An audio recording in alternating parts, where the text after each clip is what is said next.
Bonsoir, troisième étape de notre itinéraire Bretagne sur le sentier des douaniers, le fameux GR34 qui fait le tour de la Bretagne et qui fête cette année ses 50 ans d'existence. Nous sommes toujours dans le Finistère Nord et ce soir nous allons suivre la côte des légendes entre la pointe de Néizran et le village de Ménéam, une côte sauvage très découpée avec de drôles de rochers.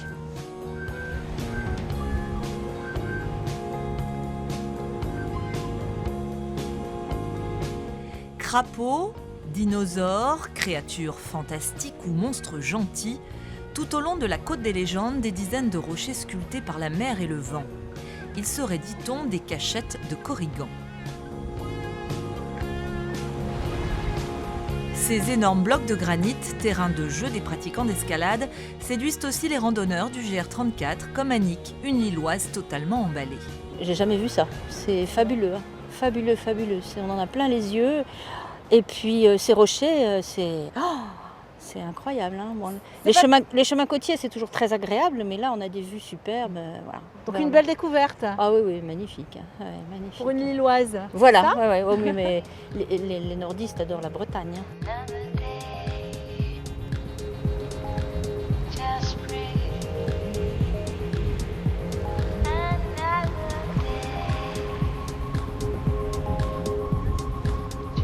Voilà, 8 km depuis la pointe de Néizran, magnifique n'est-ce pas?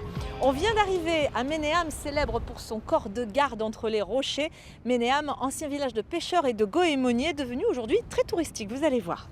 Oh océan, mon bel océan, oh, ouvre-moi tes bras. Tous les étés, la troupe Arvrobagan anime le village de Ménéam. Chaque cours, chaque chemin devient une scène de théâtre où les comédiens retracent la vie des habitants au fil des siècles. Ici, tout a commencé entre deux rochers avec le corps de garde. On estime sa construction au milieu du XVIIIe siècle et c'est là que les premiers miliciens venaient surveiller la côte pour éviter que nos amis les Anglais ne débarquent. On pense aussi que la contrebande était bien organisée à cette époque-là. Petit à petit, des maisons en contrebas du rocher s'installent pour que les familles des douaniers puissent vivre aussi avec leurs maris, tout simplement. Et puis vers le milieu du 19e siècle, les douaniers quittent progressivement le village et à la place, ou quasiment en même temps, viennent s'installer des familles d'habitants du secteur qui viennent cultiver la terre, récolter le goémon et puis aussi faire un peu de pêche, vivre de tout ce qu'ils pouvaient trouver sur place, tout simplement. Pendant des décennies, le goémon sera le principal gagne-pain des habitants du Finistère Nord. Étaler le goémon, 10 tonnes étalées, 2 tonnes secs. Craindre la pluie, constituer les tas qui partiront vers l'usine. La tâche est longue, difficile, harassante. Le tout, ce serait pas de voir la difficulté dans le métier partout, il y a de la misère. Mais c'est le rendement. C'est les prix, quoi. On ne gagne pas notre croûte. Toute la famille s'y emploie, du petit jusqu'à l'ancien. Mais aujourd'hui, les jeunes boudent le métier. Pourquoi ils sont-ils partis? Il y en a eu des goémoniers. J'ai compté jusqu'à 60 bateaux à aller aux îles avant 1935. Ils sont tous partis parce qu'ils n'arrivent pas à gagner leur croûte. 50 ans plus tard, seul ce four à goémon témoigne encore de ce passé laborieux.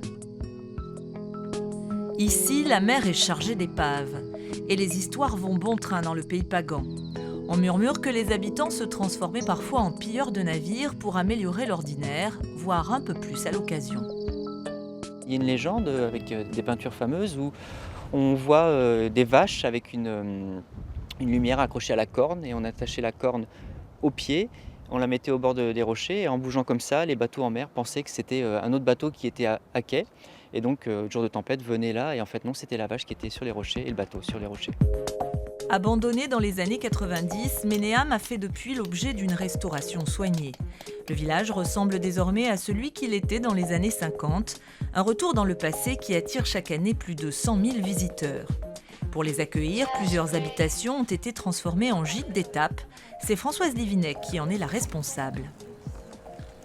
Bonsoir Françoise Viminec. Bonsoir. Ça fait longtemps que le gîte existe Alors je suis là depuis 2009, donc 9 ans. et vous accueillez essentiellement des randonneurs. Oui, beaucoup de randonneurs. Alors pas que des randonneurs, mais c'est vrai qu'il y a des randonneurs et des randonneurs itinérants comme des randonneurs un peu plus sédentaires. Ils viennent d'où ces randonneurs? La grosse majorité, on va dire, c'est quand même la Bretagne.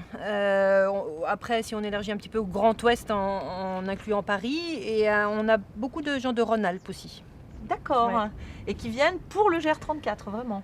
Oui, c'est principalement ça qui les attire. Après, il y a aussi un petit peu de randonnée en étoile, mais c'est vrai que c'est quand même le GR34 qui est le produit d'appel, quoi. Qu'est-ce que vous leur proposez ici? Le gîte, le couvert, les deux? Le gîte et le couvert, en fait, comme à Ménéam, il y a un restaurant, l'auberge de Ménéam juste à côté, donc en effet, ils peuvent manger au restaurant.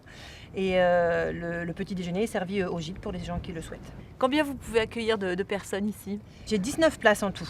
Et en général, c'est bien occupé durant l'été, durant la belle saison? Oui, ben, à partir du mois d'avril surtout, jusqu'à septembre-octobre, il y a beaucoup de monde. C'est une clientèle sympa? Ah oui, ah bah ouais, extrêmement sympa. Des gens qui sont riches d'apprendre, soif de voir un petit peu le coin. Voilà, quand on fait que 4 ou 5 km par heure, forcément c'est qu'on a le temps. Ouais.